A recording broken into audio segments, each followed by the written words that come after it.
सुहा जैसा बंदा पूरे सोलो लेवलिंग यूनिवर्स में कोई भी नहीं है, क्योंकि उसके पास जो एबिलिटी है उसकी वजह से वो एक अलग पोजीशन होल्ड करता है। तो आज के वीडियो में मैं तुम्हें ऐसी कई सारी चीजें बताने वाला हूँ जो तुम्हें सुहा के बारे में नहीं पता।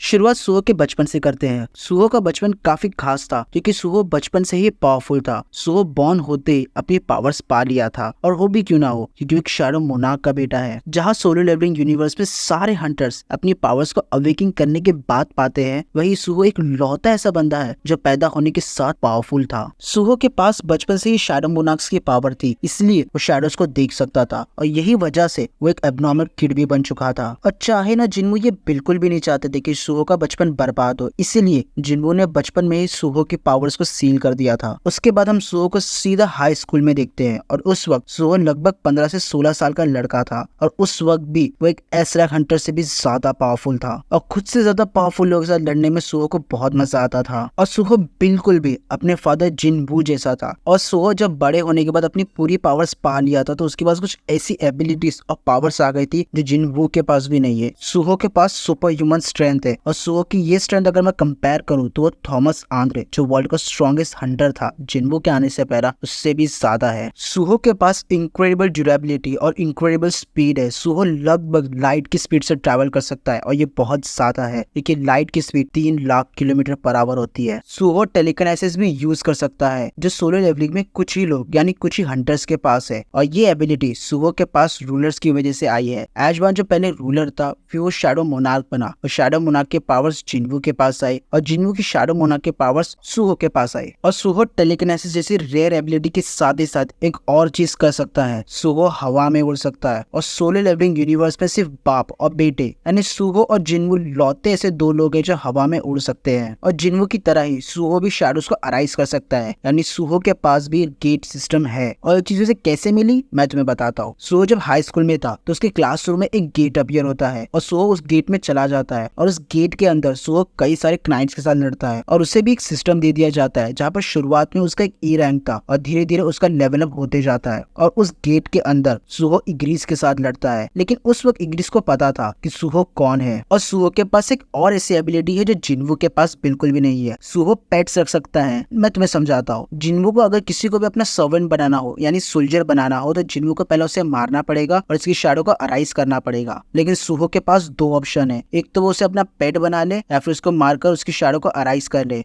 और इन दोनों ऑप्शन में ही जब सुहो लेवल अप होगा तो ये दोनों भी लेवल अप होंगे। और सुहो के पास एक ऐसा पेट है जिसे जिन्वू सच में चाहता था कि जिन्वू के पास हो। मैं बात कर रहा हूँ कामिश की, और कामिश हजारों एसरा हंटर से भी ज्यादा पावरफुल है। जिन्वू ने कामिश को चैप्टर 143 में अराइज करने की कोशिश की थी, और कामिश अराइज भी हो चुका था, लेकिन कामिश पूरी तरीके से अराइज नहीं हो पाया। सिस्टम ने उसे वापस भेज दिया क्योंकि कामिश को मरे हुए काफी टाइम हो चुका था। लेकिन ये देखने में बहुत मजा आएगा जब सुहो पूरी तरीके से लेवल अप हो जाएगा। क्या वो अपने फादर को रिप्लेस कर सकता है?